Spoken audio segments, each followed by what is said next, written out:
So, what's up, guys? So on Friday, I finally got fed up with the glitchiness that I've been experiencing on my computer. So literally mid-afternoon, I decided, I'm going to swap out and put my old computer back, and just try that for a week. So I try to do a quick swap, and then I realize most of my monitors, I don't have the right wires because there's different video cards between the two computers. I thought I would be able to find the right combination because I've got a bunch of stuff from over the years. Didn't have the right combination, so then I busted the sides open of my two computers and thought, well, maybe I'll switch the video cards out, and then my wires that I already have coming from my monitors will be perfect. And so at one point, I'm sitting on my office floor with wires all around me, just crying, right, and full blown tears. And then I decided to get back onto just the way it was and deal with it all later, right? So I put my computer back together and hooked it up. I log into chat and Wayne is typing in something like, I can picture Mike sitting on his office floor covered in wires crying or weeping or something like that. So I don't know if my webcam was on and I didn't have everything shut down. I don't know how he did that, but anyway, it was kind of funny. So if you haven't noticed, I got my old charts back, and thanks to many people in chat helping me. When I got this new computer, I didn't think, for some reason, maybe I was thinking I needed version 9.5. I forgot what version I used to have, but went to eSignal and tried to download like a legacy version, and maybe I guess I was thinking it was 9 point something, which wasn't there anymore. But it turns out I think my old version was like 10.6, and so a couple different people found the link for that. So thank you guys for that. So I downloaded 10.6, and I'm so happy right now. By the way, big thanks to Al, because in the middle of all that chaos, he had a great news story on SHYF that he posted, and I made a killing on it. So anyway, I love the teamwork in there. I was preoccupied and still had maybe one of my top 3 days of the year on Friday. Really, honestly, but mostly because of that one trade. Anyway, I'm thrilled to have these back. I don't think it's captured in the screen up here. It looks like the screen stops right here, but above that, I now have my time frames again, where I just click on 1 for 1 minute candles, 2 for 2 minute candles, 5. Just click on the number, whereas the air quotes upgraded version of eSignal charts, which by the way absolutely suck. I think a lot of these companies think, we're going to add a bunch of bells and whistles. Those things took literally like 2 minutes to open every morning. I click it 2, maybe even 3 minutes. It just took forever for them to open. And then when I would go to change a symbol, it's just US Steel, right? Look how quickly that loads. On the newer ones, it takes, I don't know, a second or two to load a new symbol. You see how instantaneous these are? And then I can go back again and just change time frames with a click. On the upgraded version, you had to type in 5 for 5 minutes, or 15 and then enter for 15 minutes, or 60. It's just crazy. So they didn't even have a favorites bar where you had to, one click, which I'm doing now. You can't see it, but where I'm doing the time frames. It's unbelievable how much, for a day trader like me, how much better, older versions of things are, because they're more meant for simplicity and speed. My God, I hate when these companies upgrade crap, because it's almost never an upgrade. Anyway, if you can't tell, I'm like a kid in a candy store to have my old charts back. And by the way, trade ideas. Remember me saying to you guys, and I can't say definitively, but I would click on a symbol in the trade idea scanner and it would populate my charts. And sometimes it would populate the wrong symbol. The letters would be jumbled up like it was dyslexic or something. And so far I experimented a little bit with it today, even though Trade Ideas isn't flowing new trades because it's Saturday. Their scanners still have some symbols up there, and every one I clicked on populated my charts correctly. So I'm thinking it's a glitch in the upgraded version of TradeStation, of eSignal charts. I might have been saying TradeStation. That's who I trade with. So Trade Ideas, I would click on it and it would fill out the wrong symbol. Anyway, I'm so happy because now it looks like even that problem is fixed too. And probably the charts crashing will be fixed too. So I'm just going to go out on a limb and say the allegedly upgraded version of eSignal charts are horrendous. And I highly recommend using something like this version 10.6 if you have them.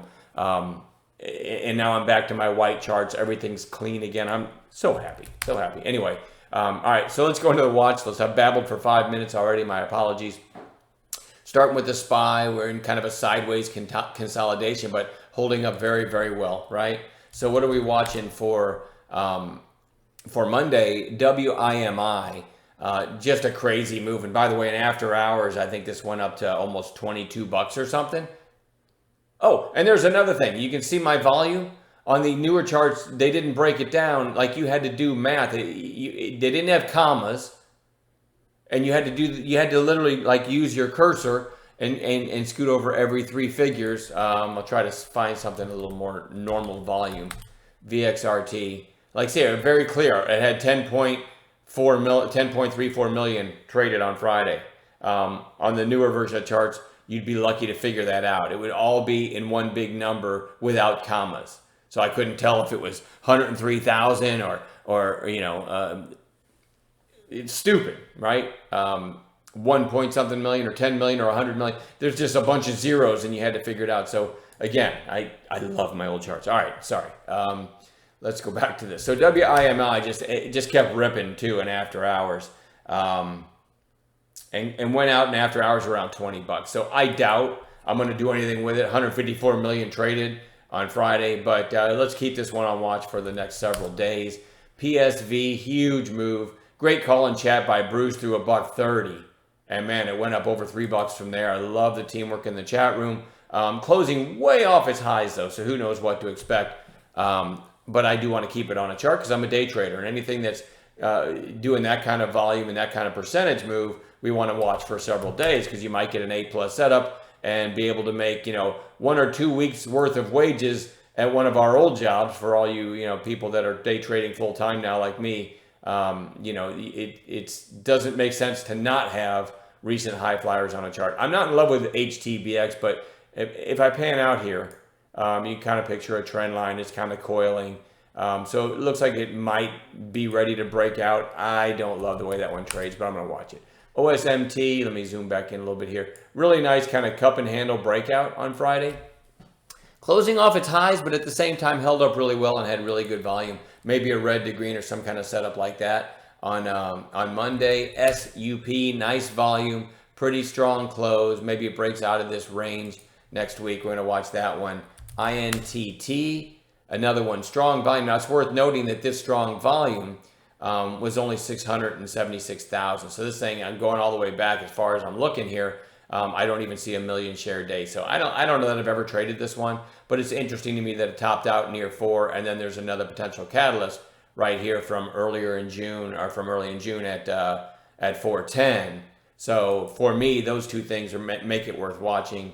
EVRI, another one, really strong volume, pretty strong close. As often happens lately, you get a strong close like this on something that was strong all day, and then it makes a much bigger move in after hours, which is frustrating unless you hang out in after hours and try to find a clean, low-risk setup. But this thing went up over 7 in after hours and closed at 676. So anyway, I'm going to keep my eyes on that one. UAVS, couple nice calls in the chat room on Friday on this, and a strong close. So maybe we get a continuation day on Monday. VXRT, just a really strong mover, then came back down, bounced off the 8-day. Nice secondary pop to $9 and really been kind of consolidating or flagging ever since. So this one, and it came down and hit the 8-day on Friday. So I'm going to watch that one. NETE with the electric vehicle craze. This is a handsome chart. You had a high right here of 1343, then a lower high right at the whole number 13, and then you had kind of another lower high right around 12, and it's holding up really well. So maybe through 12 on Monday is enough to get it through 13 and through this high. So especially if the electric vehicle stocks are moving. So I do like the setup in this one. TCS, big pop, red day, and then a green day, and it's kind of coiling, kind of have a flag forming. So I want to watch that one. BNED, nice pop here. You had a pop back here to 276, and then Friday hit 272. So I don't know, maybe a continuation day on Monday. AYRO, another electric vehicle play. You had the massive move here and then it climbed back up, and then a few red days in a row now. I prefer these to come down, to what I call the buy zone down in between these two moving averages. But again, if the EV plays get moving, I like the fact that you kind of have a 3-day pullback now in this one. You could probably make the same argument on Solo and Blink, BLNK, SOLO, but I'm trying to limit my list to be manageable. And then lastly, CLNE, which had this big move. Let's see, this would have been Wednesday. Sold off actually had a lower high, I guess you'd say, on Thursday and again on Friday. I don't love this. It's liquefied natural gas stations, I think. I think they had a deal with Chevron or something, which sparked it. But you know what? If we get an afternoon high of day break on this, traders pile in thinking, hey, here we go again on CLNE. So it is on a chart. I'm not in love with that one. I'm honestly not in love with this list, although there's a couple I really like, and we'll add gappers in the morning. There should be plenty to trade on Monday. Let's keep the teamwork thing going, and we'll see you. Have a great weekend, and we'll see you all in chat on Monday.